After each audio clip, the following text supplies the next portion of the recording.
Morning. लो जी, ratio हमने start किया था और लास्ट टाइम हमने बातें पढ़ी थी करंट रेशियो की, है ना। कितने तरह के करंट रेशियोज हैं? तो सॉरी, हमने लास्ट टाइम बात करी थी शॉर्ट टर्म रेशियोज की।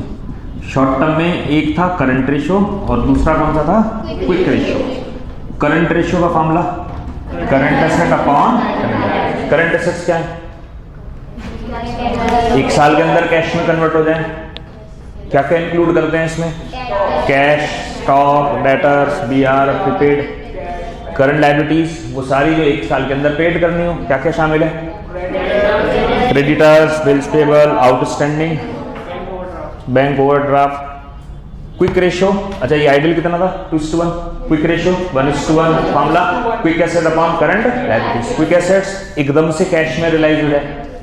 दो चीजें शामिल नहीं करनी, stock and prepaid expenses. Stock and prepaid expenses. छोटा सा मतलब और देखा था हमने, working capital, current asset minus current liabilities. इसके ऊपर एक पूरा चैप्टर पढ़ेंगे हम वर्किंग कैपिटल, तब और डिटेल में डिस्कशन करेंगे।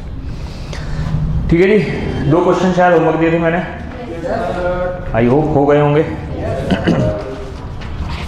क्वेश्चन नंबर 9, क्वेश्चन नंबर 10 हो गए। क्वेश्चन 11 भी हमने कर लिया था, तो अभी जरा चेक कीजिए 1 to 17 तक हो गए क्या सब?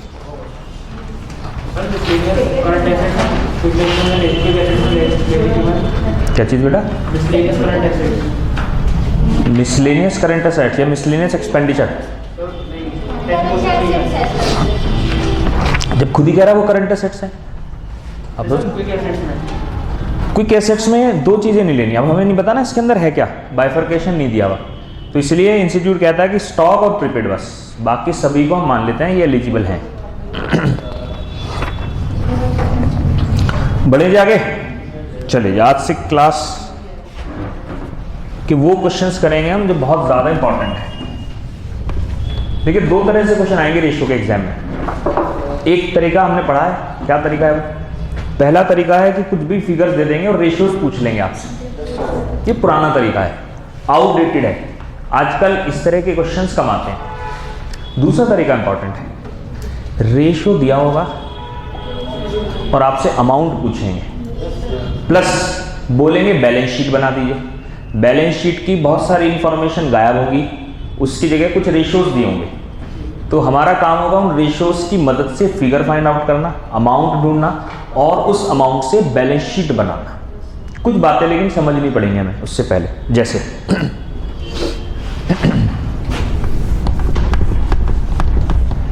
देखिए हर सब्जेक्ट की अपनी कुछ डिक्शनरी होती है। जैसे आप इनकम टैक्स पढ़ेंगे तो वहां एक वर्ड बार बार सुनेगा, असेसमेंट ईयर, प्रीवियस ईयर। ये अकाउंट्स में नहीं सुनने को मिलेगा आपको, वहां बार बार असेसी वर्ड, असेसमेंट ईयर, ये सब वर्ड बहुत कॉमन है। यहाँ कॉस्ट अकाउंटिंग पढ़ेंगे आप, वहां बार बार वर्ड प्राइम कॉस्ट, ये वर्ड सुनने को मिलेगा आपको। एफएम पढ़ रहे हैं, पीवी रेशियो वर्ड हमने बहुत बार यूज कर लिया है ना। हर सब्जेक्ट में कुछ खास वर्ड होते हैं। ऐसी रेशियो जो हम पढ़ रहे हैं, क्योंकि फाइनेंस का चैप्टर है, हमें कंपनी को एनालाइज करना है, तो कुछ खास वर्ड हैं, बेटर हम पहले सीख लें उसे। तो नेक्स्ट कॉन्सेप्ट लिख लीजिए, preparation of balance sheet, preparation of balance sheet with the help of ratios. Preparation of balance sheet, concept number 10, preparation of balance sheet with the help of ratios. Preparation of balance sheet with the help of ratios.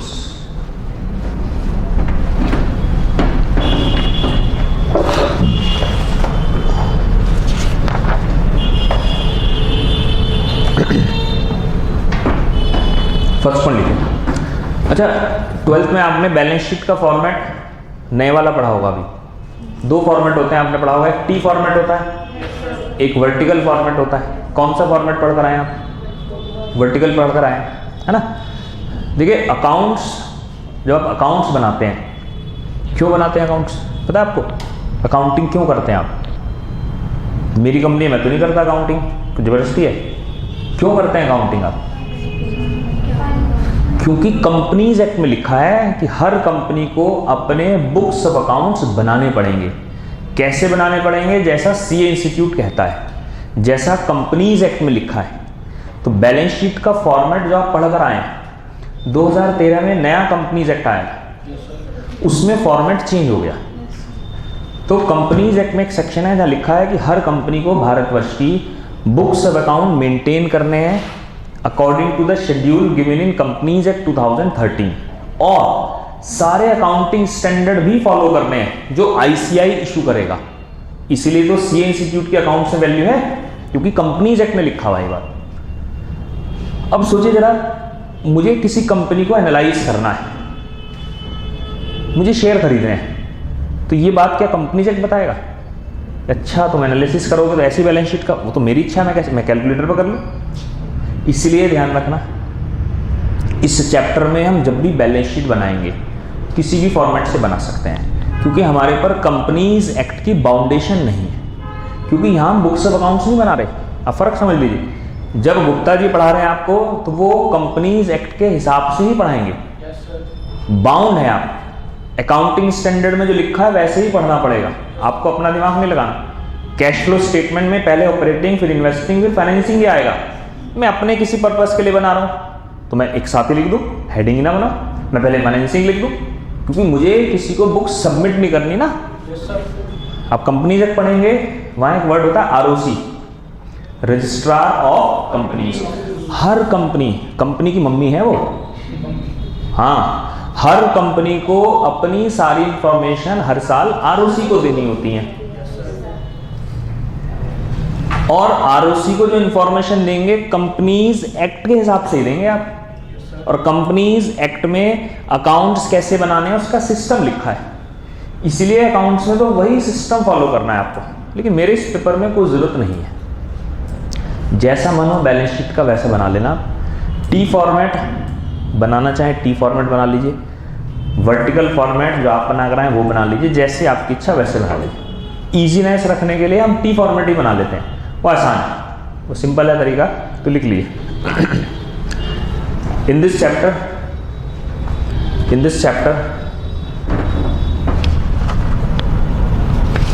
कहाँ है आजकल balance sheet का format, पता है आपको? Balance sheet का format कहाँ बना है कंपनीज एक्ट में, कहाँ लिखा है? नहीं पता आपको? एक्ट के बाद कुछ शेड्यूल होते हैं, एनेक्सर बोल देते हैं उसे, वर्किंग नोट, कि भाई एक्ट में लिखा है हमने, इसके बारे में कुछ पढ़ना है तो लास्ट में नोट लिखे हैं, उन नोट्स को कंपनीज एक्ट में शेड्यूल बोलते हैं। वहाँ एक शेड्यूल 3 है, उस शेड्यूल 3 में फॉर्मेट लिखा है, एक सेक्शन में तो लिख दिया भाई कंपनीज एक्ट के हिसाब से आपको बैलेंस शीट पेन बनाना है। फॉर्मेट क्या होगा वो करें, शेड्यूल में झांक लो। शेड्यूल कौन सा है? शेड्यूल 3। याद रखना इस चैप्टर के लिए शेड्यूल 3 एप्लीकेबल नहीं है। आपका जैसा मन वैसा बैलेंस शीट आप बना लीजिए। क्यों? क्योंकि हमारा पर्पस इसे आरओसी को सबमिट करना नहीं है, ये तो हम अपने एनालिसिस के लिए बना रहे हैं बस। हमें किसी कंपनी को नहीं देना, हमें आरओसी को सबमिट नहीं करना, किसी गवर्नमेंट अथॉरिटीज को नहीं देना, ये तो हमारे इंटरनल मैनेजमेंट के लिए है बस। लिख लीजिए, in this chapter schedule 3 format of companies act 2013, Schedule 3 format of balance sheet, Schedule 3 format of balance sheet which is given in Companies Act 2013 is not applicable.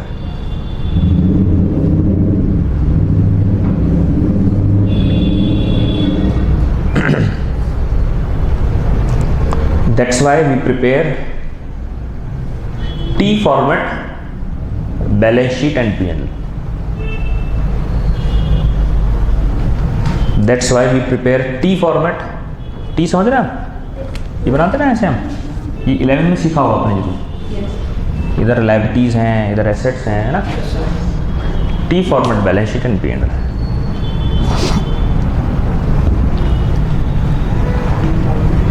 T format बोलते हैं इसे। जैसे एक चैप्टर आप पढ़ेंगे अकाउंट्स में, contract costing,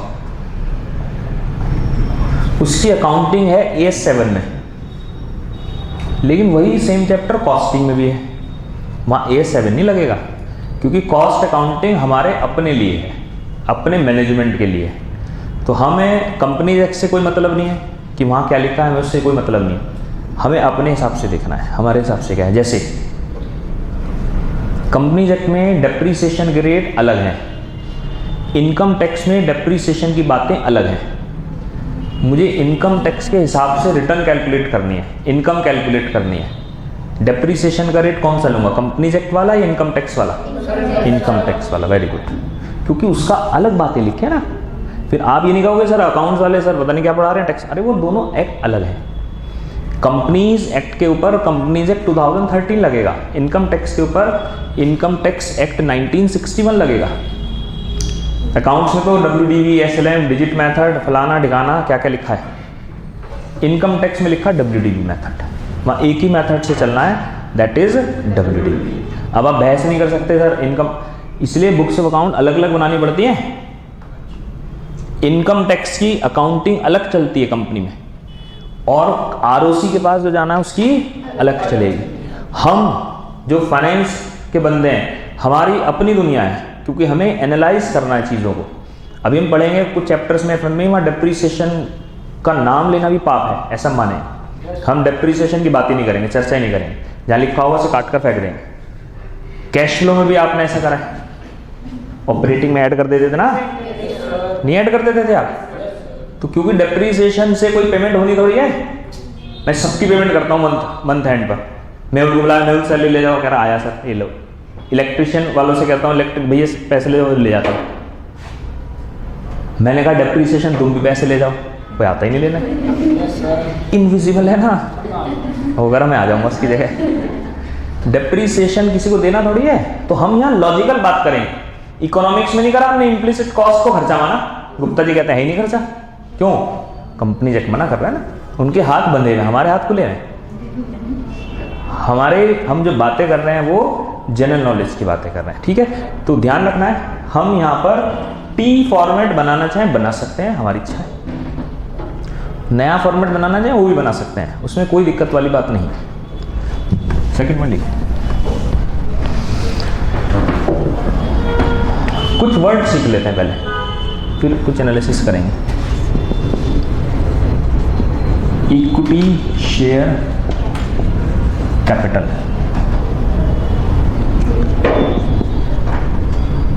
एक होता है इक्विटी, अभी लिखिए मत, समझ लीजिए पहले। एक होता है इक्विटी शेयर होल्डर फंड, एक होता है इक्विटी, एक होता है capital employed.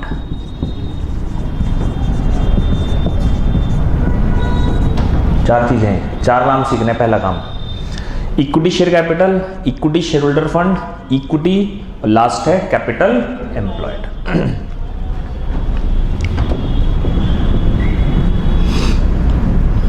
Equity share capital तो आप जानते हैं, इसमें कोई बदलाव नहीं है। इस इक्विटी शेयर होल्डर फंड का क्या मतलब है मुझे बताइए? कंपनी किसकी होती है, डिवेंचर होल्डर की या इक्विटी होल्डर की? इक्विटी होल्डर की। जो रिजर्व सरप्लस बचे हुए कंपनी में, उस पर किसका अधिकार है? इक्विटी वालों। तो हम जानना चाह रहे हैं इक्विटी वालों के इनिशियल पैसे तो ये थे, अब कितने हैं? जो कमाकर छोड़ दिए कंपनी में वो भी तो नहीं है, उन्हीं पैसों का तो डिविडेंड बांट देते हैं हम। या तो घर में रख लो रिजर्व के नाम से, या शेयर होल्डर को दे दो किस फॉर्म में? डिविडेंड। पार्टनरशिप में, प्रोप्राइटरशिप में उसे ड्रॉइंग्स कहते हैं, कंपनी में उसे क्या कहते हैं? डिविडेंड। कंपनी से पैसा निकालना डिविडेंड है, पार्टनरशिप में पैसा निकालना ड्रॉइंग्स है, एक ही बात है। कंपनी में से क्या कह देते हैं? डिविडेंड। तो रिजर्व एंड सरप्लस पर किसका अधिकार है? इक्विटी वालों। तो मुझे बताइए इक्विटी शेयर होल्डर फंड का क्या मतलब है? दो चीजें, क्या क्या? Equity share capital plus reserve and surplus, ठीक है भाई। तीसरा वर्ड है इक्विटी। यहां भी वर्ड इक्विटी था, यहां भी वर्ड इक्विटी है, यहां भी इक्विटी है। सबसे छोटा इक्विटी खाली। इक्विटी का मतलब हमें लगता है खाली इक्विटी शेयर कैपिटल होगा, नहीं। Equity means equity share capital plus reserve surplus plus preference share capital. और मजेदार बात, इसके कुछ और नाम भी हैं। इसे इक्विटी तो कहते ही हैं, इसे शेयर होल्डर फंड भी कहते हैं। क्या कहते हैं? Share holder fund. इसे नेटवर्थ भी कहते हैं। क्या नाम है? नेटवर्थ। इसे प्रोप्राइटर फंड भी कहते हैं।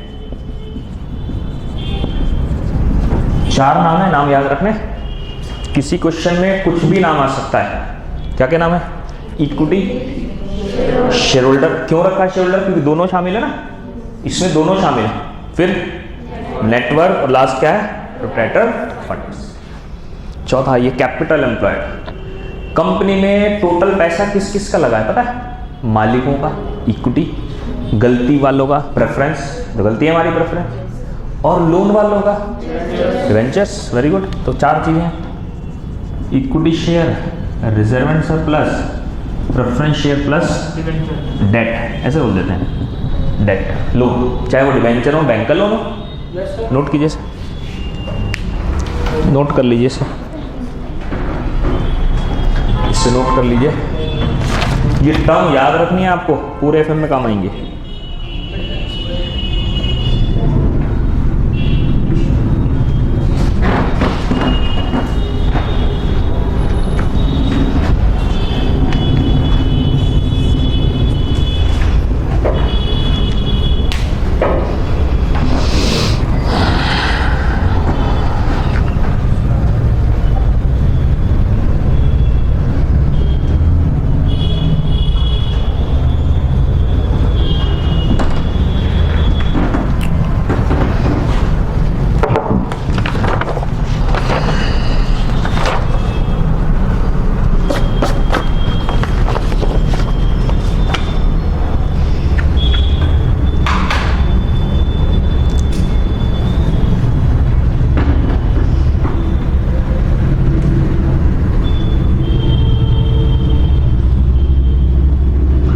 कहीं आज के बाद इक्विटी वर्ड सुने तो समझ जाना है 3 चीज़ों का टोटल है।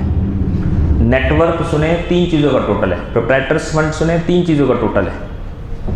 कैपिटल एम्प्लॉयड सुने 4 चीज़ों का टोटल है। ये बीएसटी में वर्ड सुना होगा आपने जरूर, कैपिटल एम्प्लॉयड, नेटवर्क वगैरह, बस सुने ही है। लेकिन वहाँ हाँ वहाँ बस सुने ही है हमने।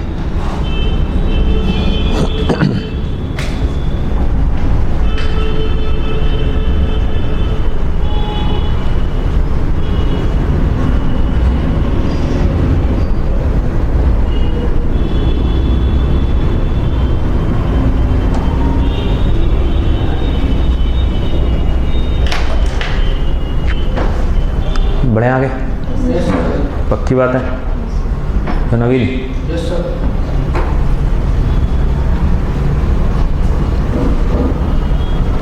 पूछो आपसे एक दो बातें। अब मुझे बताइए, अगर लोन नहीं है किसी कंपनी में, अगर किसी कंपनी में लोन नहीं है तो क्या कह सकते हैं आप? कोई इंटरप्रिटेशन है? नहीं, अच्छी बुरी की नहीं, हाँ इसको एनालिसिस को देखकर बताइए। तो ऐसा कह सकते हैं हम, capital employed is equal to equity की तो बात होगी। अगर किसी कंपनी में लोन ही नहीं है तो इसका मतलब यहीं तक ही बात बनेगी, चौथा तो पार्ट आएगा। इसका मतलब कैपिटल एम्प्लॉयड और इक्विटी कैसी है? सेम। लिख लीजिए next point. In case of zero loan, in case of zero loan, next line में लिखिए, net worth oblique equity is equal to capital employed.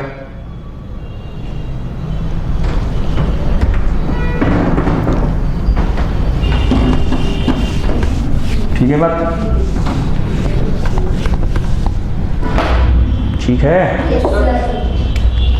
अब ध्यान से देखिए, जरा समझ लीजिए इसे। ये बैलेंस शीट है ट्रेडिशनल वाली, यही बनानी है एग्जाम में भी।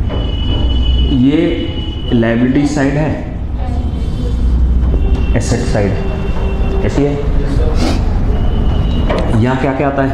Equity share, preference share, reserve and surplus, loan, current liabilities, ऐसी तो होता है। ऐसी होगा। यहाँ फिक्स्ड एसेट्स और यहाँ करंट एसेट्स। मान लीजिए ये 8 लाख है और ये 4 लाख है। कितना है टोटल? ये 12 है तो ये भी कितना होगा? इन चारों के टोटल को क्या बोलेंगे? Capital employed. ये 10 लाख है और ये 2 लाख, ये 6 लाख मान लेते हैं।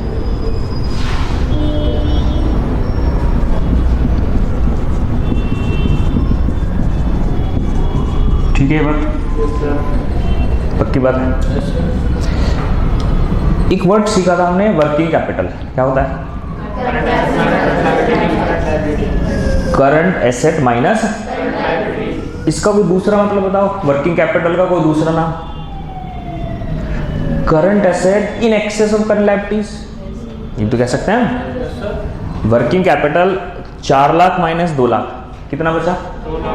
ऐसा भी तो कह सकते हैं हम, current assets in excess of current liabilities is also known as working capital. मैं चाहता हूं इसे ना दिखाऊं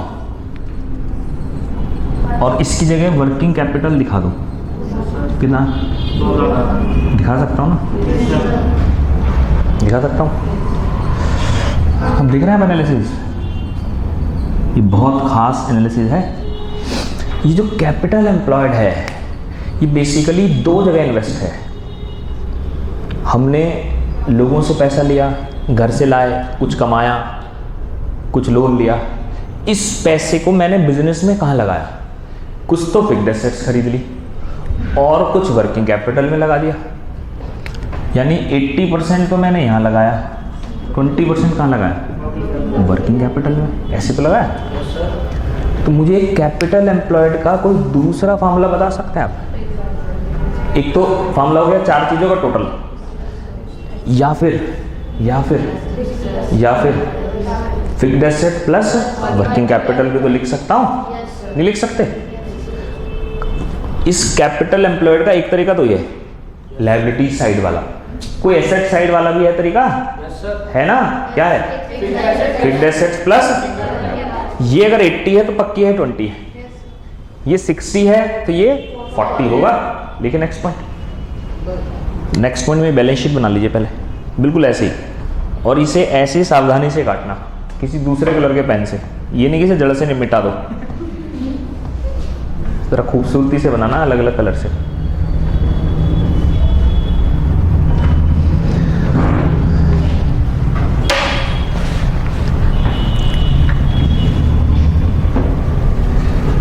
क्या क्या रेजोल्यूशन लिए हम आपने न्यू ईयर पर? कि वेब सीरीज नहीं देखेंगे? अच्छा, नहीं लिया? कुछ बच्चे ऐसा रेजोल्यूशन लेते हैं कि बस न्यू ईयर पर पहले दिन ही वेब सीरीज देखूंगा, फिर नहीं देखूंगा। कुछ तंबाकू खाने वाले की बस न्यू ईयर पर खाऊंगा एक बार चेक करने के लिए, फिर छोड़ दूंगा। वो छोड़ ही नहीं पाते, फिर नहीं छोड़ पाते।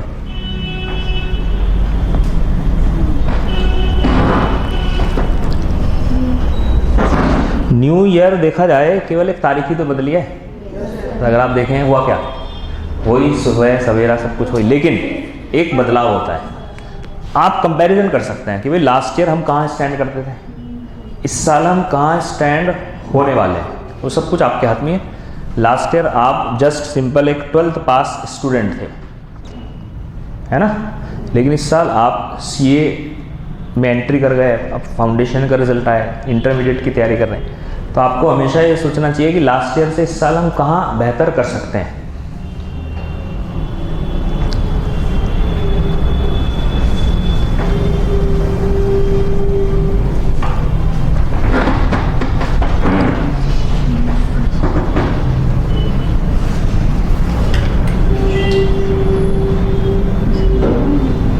नोट कर लीजिए आराम से।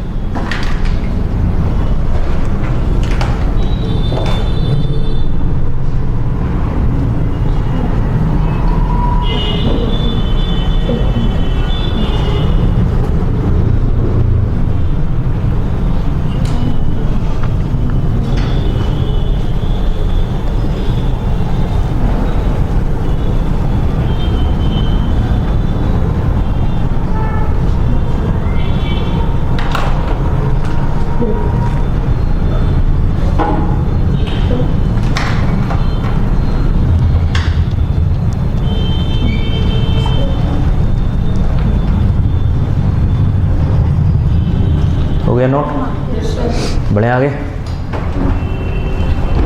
लिखिए जरा, यहाँ लिखिए,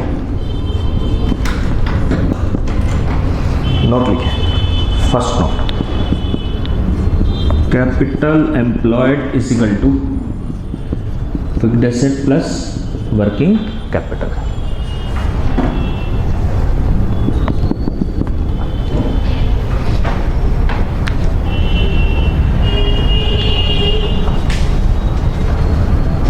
ठीक है बात? ये रहा प्रूफ है हमारे पास। सेकंड में लिखे, इफ सेकंड में लिखे, if working capital is 40% of capital employed, 40% of capital employed, क्या मतलब है इसका? then it means fixed asset would be, then it means fixed assets would be how much? 60% of capital employed.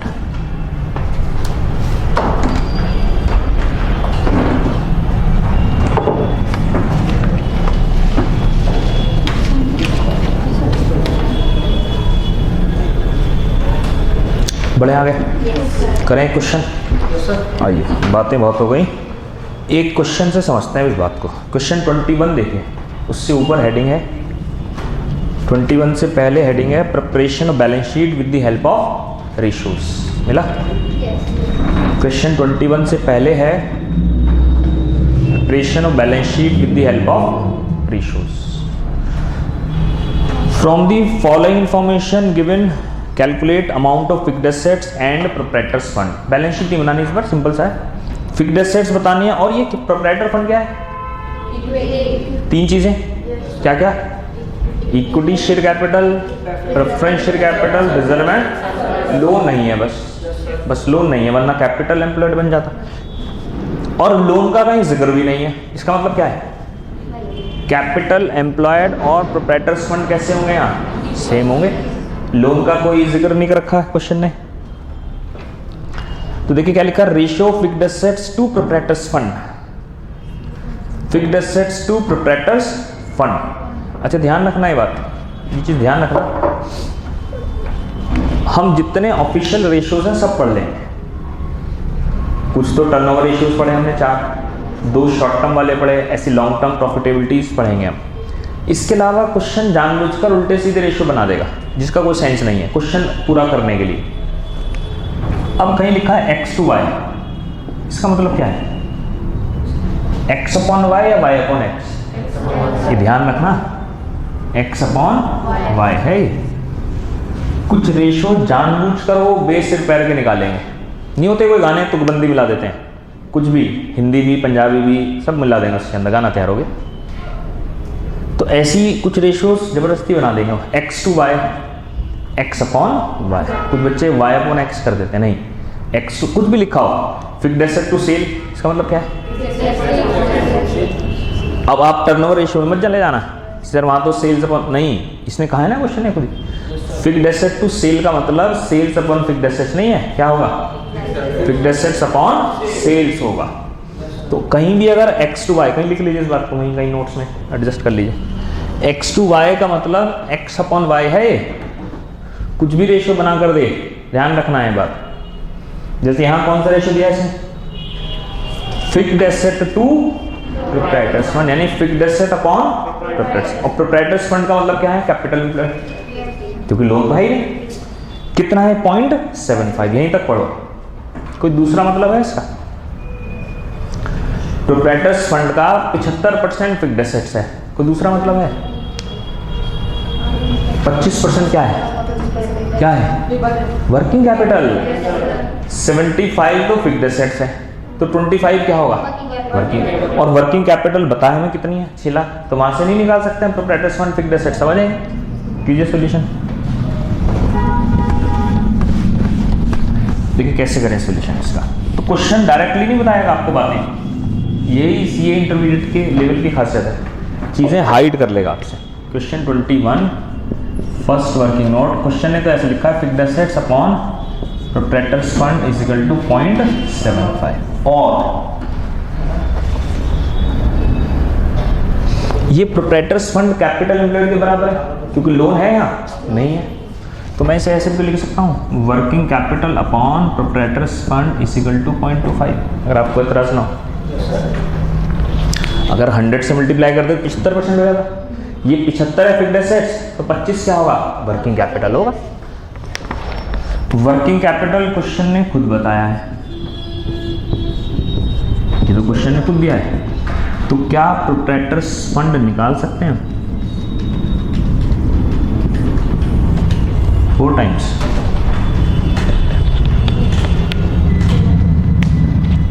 Indirectly बातें आएंगी, indirect information समझते हैं आप, मैंने एग्जाम्पल दिया हुआ फाउंडेशन में AGOG वाला, इनडायरेक्ट बातें लिखी हैं, इनडायरेक्ट AGOG वाला एग्जाम्पल नहीं दिया। 2 लेडीज बात कर रही हैं आपस में, एक फ्रेंड अपनी दूसरी फ्रेंड के यहाँ चली गई गप्पे शप्पे मारने, हस्बैंड ऑफिस गए हैं, अब उनके आने का टाइम हो रहा है, अब दरवाजे पर नॉक हुई, अब जिसका घर है वो तो सोच रही उसका पति आया है, दूसरे वाली जो आई हुई है वो सोच रहा मेरा पति लेने आया है, तो जैसी नॉक हुई जिसका घर होगा ये आ गए, ये आ गए, तो दूसरे वाली क्या करी, ये नहीं वो आ गए, मतलब वो अपने पति को कह रही है, वो अपने को कह रही है, तो वो अपने पति का नाम नहीं ले रही, वो ये आ गए हैं वो आ गए हैं, कोई सोचे कौन आ गए ये और वो, तो उन्हें पता है कौन है ये और वो का मतलब। ऐसी एग्जाम में ये और वो लिखा होगा, वो कहेगा नहीं ये 25% है, ये आए ये आए, तो हमें खुद देखना पड़ेगा ये का क्या मतलब है, इसकी इंटरप्रिटेशन क्या है, इसका मतलब उसका पति आया है, और ये का मतलब देखना सारी पति आ गए मेरे। और क्या पूछा आपसे, फिक्स्ड एसेट्स पूछा है, हीरा फार्मूला, इतना फार्मूला करो, हेलो जी, fixed assets upon proprietor fund 0.75 है, फिक्स्ड एसेट्स कितना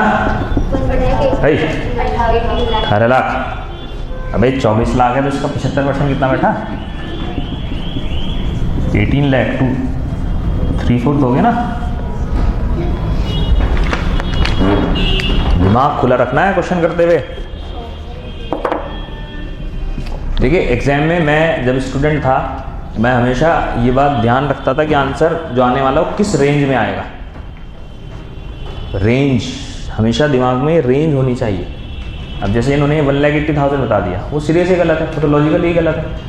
फिर 24 लाख में मेन फिक्स्ड एसेट्स है 75%, जो कम है वो 6 लाख है, जो ज़्यादा है वो 180 कैसे आएगी, यानी इससे तो आंसर ज़्यादा आएगा ना। एक रेंज तो बना के रखो ना दिमाग में कि जो भी आंसर आएगा वो इससे ज़्यादा आएगा, कुछ तो दिमाग में सेट हो कि कैलकुलेटर अगर धोखा भी दे रहा है तो एकदम स्ट्राइक हो जाए कि भाई 6 से ज़्यादा आना चाहिए था और काफ़ी ज़्यादा आना चाहिए, 3 टाइम्स 18 लाख।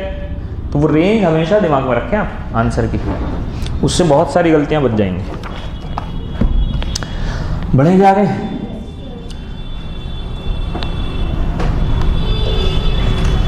पक्की बात है, कर सकते हो ऐसा बड़ा एक क्वेश्चन, सब कुछ हो जिसमें आज तक जो कुछ सीखा हमने रेशियोज में, 3री 4थी क्लास सब कुछ है इसमें। Question number 22 super hit mark कर लीजिए, सुपर हिट क्वेश्चन।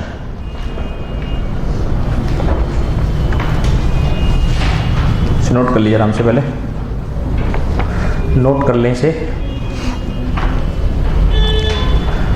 देखिए ऐसे क्वेश्चन हमने किए थे लिवरेज में, लिवरेज की मदद से इनकम स्टेटमेंट बनाना, और वहां मैंने एक ट्रिक बताई थी आपको, क्या थी वो कि पहले इनकम स्टेटमेंट का फॉर्मेट बना लो। यहां भी बैलेंस शीट बनानी है, अब हमें कुछ भी नहीं दिया। अब पढ़ो क्वेश्चन को, काफी सारी बातें गायब कर दी। बैलेंस शीट बनानी है, वर्किंग कैपिटल दिया है, वो तो बैलेंस शीट में आता ही नहीं। ले बैलेंस शीट में तो करंट एसेट्स आएगा या करंट लायबिलिटीज आएगा, बैंक ओडी आ जाएगा। चलो फिक्स्ड एसेट्स नहीं दिए हैं, रिजर्व एंड सरप्लस बाकी सब गायब है, कुछ भी तो नहीं है। वो कह रहा है बैलेंस शीट बनाओ। सबसे पहला काम बैलेंस शीट का फॉर्मेट बना लीजिए, सबसे पहला काम। लो जी सबसे पहला काम है हमारा to prepare the format of balance sheet.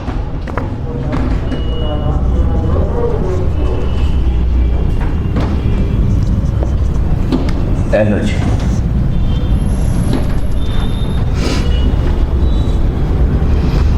Fixed asset हैं, पक्की बात है, करंट एसेट्स भी हैं। अच्छा, करंट एसेट में स्टॉक भी होगा, कैसे पता चल रहा है? क्योंकि करंट रेशियो और लिक्विड रेशियो में फर्क आ रहा है। प्रीपेड तो होगा तो ही बताएगा, वरना तो पक्की बात है स्टॉक है। बाकी अदर करंट एसेट लिख सकते हैं,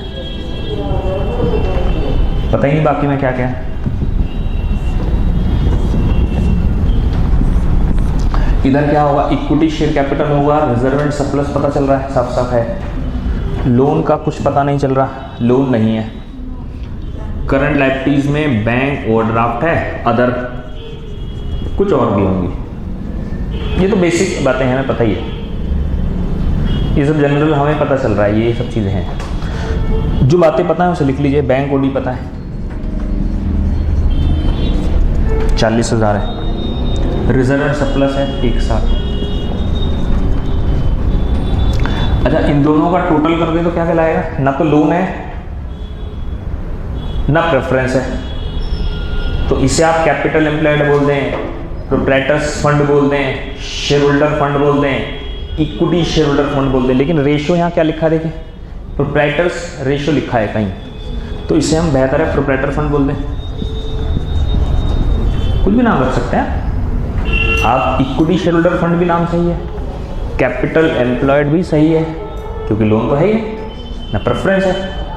तो क्योंकि क्वेश्चन एक वर्ड यूज किया प्रोप्राइटरी रेशियो, हमने प्रोप्राइटर फंड रख दिया इसका नाम। और तो कुछ नहीं पता चल रहा, कैसे शुरू करें क्वेश्चन को? है कोई तरीका है जी? प्रोप्राइटर्स फंड में ही कहीं आंसर छिपा है। Fixed asset to proprietary ratio, अभी किया ना हमने, ये वर्किंग नोट बनाने शुरू कीजिए अब।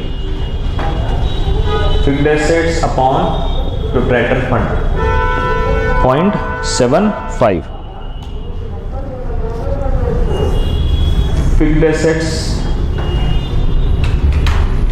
और इसको क्या लिख सकते हैं हम? Working capital upon proprietors fund. Working capital है 240, तो प्रोप्राइटर फंड कितना आएगा? 9 लाख। ठीक है बात।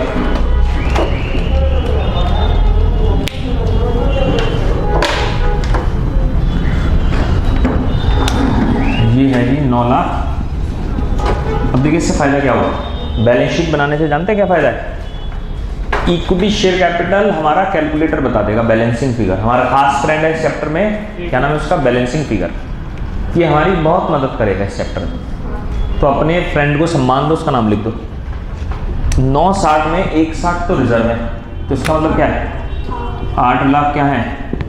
इक्विटी शेयर कैपिटल है।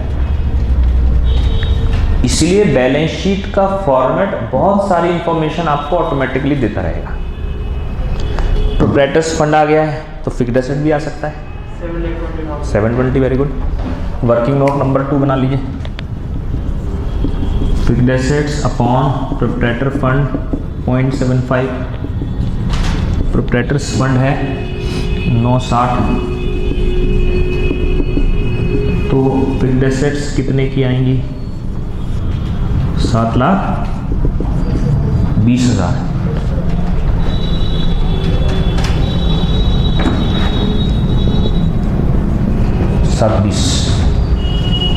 नोट कर लीजिए आराम से, बहुत इत्मीनान से नोट कीजिए।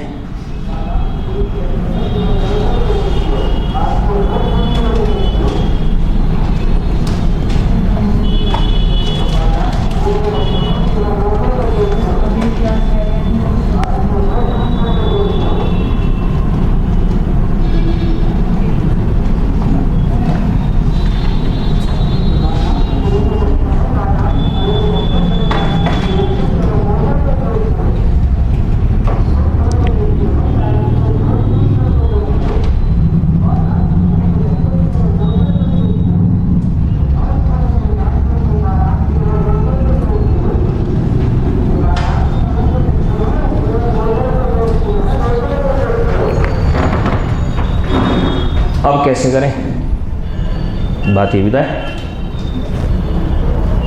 देखिए वर्किंग कैपिटल है, करंट रेशियो है, तो करंट एसेट से निकाल सकते हैं क्या? एक क्वेश्चन किया था ऐसा छोटा हमने लास्ट टाइम। तो देखिए करंट रेशियो कितना लिखा है 2.5। कोशिश करते हैं हटा दो ये वर्किंग नोट 1 और 2।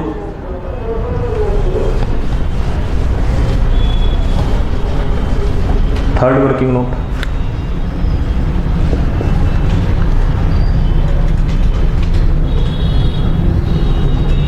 Current ratio is equal to current asset upon current liabilities 2.5।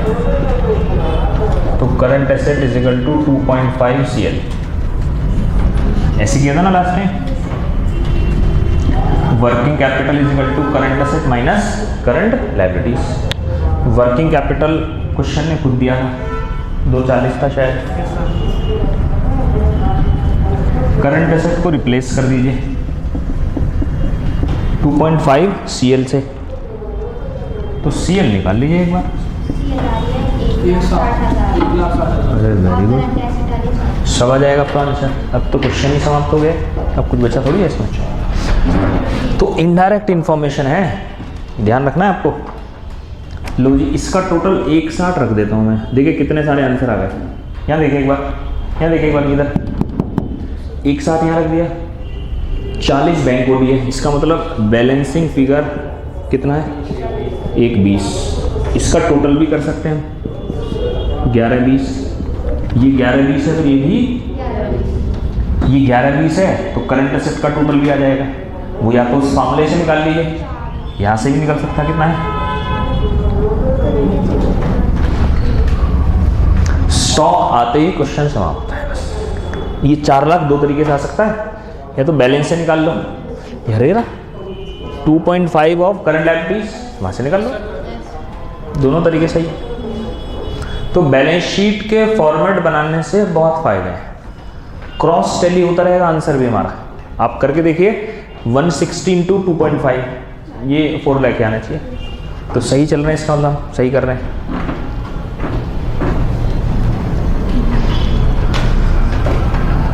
यहीं तक नोट कीजिए बस। स्टॉक और आ जाए तो मज़ा सा आ जाए बस। स्टॉक आए तो मज़ा आए। आ जाएगा स्टॉक कैसे? Liquid ratio, very good very good. Last time किया था ऐसे क्वेश्चन हमने, छोटा क्वेश्चन। Liquid ratio is 1.5। अरे वेरी गुड नवीन, यहीं तक नोट कीजिए, यहीं तक नोट कीजिए बस। हटा दो इसे 3/4 को। Working note number 5, sequence follow करें। Quick ratio is equal to current asset minus stock upon current liabilities. ये 1.5 है शायद। क्विक रेशियो कितना है 1.5। करंट एसेट्स पता है 4 lakh minus stock current liabilities 160। तो क्या स्टॉक नहीं आ सकता 1 लाख?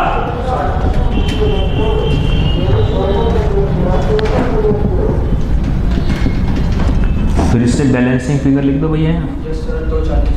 2 लाख। क्वेश्चन बातों ही बातों में हो गया समाप्त। बहुत खास टॉपिक है ये। क्वेश्चन इस चैप्टर से आएगा तो 90% चांस है इसी सेगमेंट से आएगा। जो हम लास्ट 2 क्लास से सीख रहे थे, जनरली वो क्वेश्चन आउटडेटेड हो गए।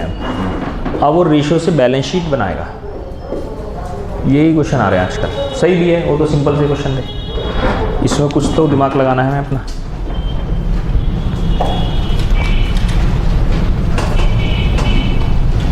ट्वेल्थ में भी हैं ऐसे क्वेश्चन? नहीं है, 12th में नहीं है। ये पीछे इन्होंने रेशियो फाउंडेशन अकाउंट्स में डाल दिया था इन्होंने 2018 में, फिर हटा दिया। 1 साल रहा फिर हटा देता वहाँ से। बैलेंस शीट वाला नहीं है ना वहाँ पर 12th में।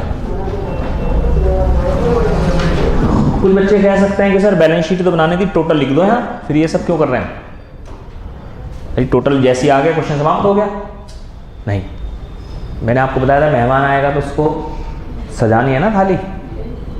बैलेंस शीट का टोटल मिलाना बड़ी बात नहीं है, उसमें कंपोनेंट क्या क्या है ये इंपॉर्टेंट है। ध्यान रखना अगर ये क्वेश्चन आता है तो बैलेंस शीट में मैक्सिमम जितनी इंफॉर्मेशन आप निकाल सकते हैं, सेपरेट अलग अलग बता सकते हैं, उतनी करनी। मान लीजिए कहीं से डेटर्स की इंफॉर्मेशन भी होती तो हम डेटर्स भी यहाँ लिखते हैं, फिर बाकी को यहाँ डालते हैं। मतलब जितनी मैक्सिमम इंफॉर्मेशन आप दे सकते हैं। केवल टोटल के मार्क्स नहीं है वहाँ पर, प्रेजेंटेशन के मार्क्स हैं। आप टोटल लिख कर आएंगे उसका कुछ नहीं होगा। वो जानना चाह रहा है बैलेंस शीट सजी हुई कैसे लगेगी, क्या क्या कंपोनेंट है उसके अंदर। तो ध्यान रखना खाली हमें टोटल नहीं निकालना, मैक्सिमम जितनी बना सकते हैं आप। 23 होमवर्क है गृह कार्य, 24 होमवर्क है गृह कार्य है।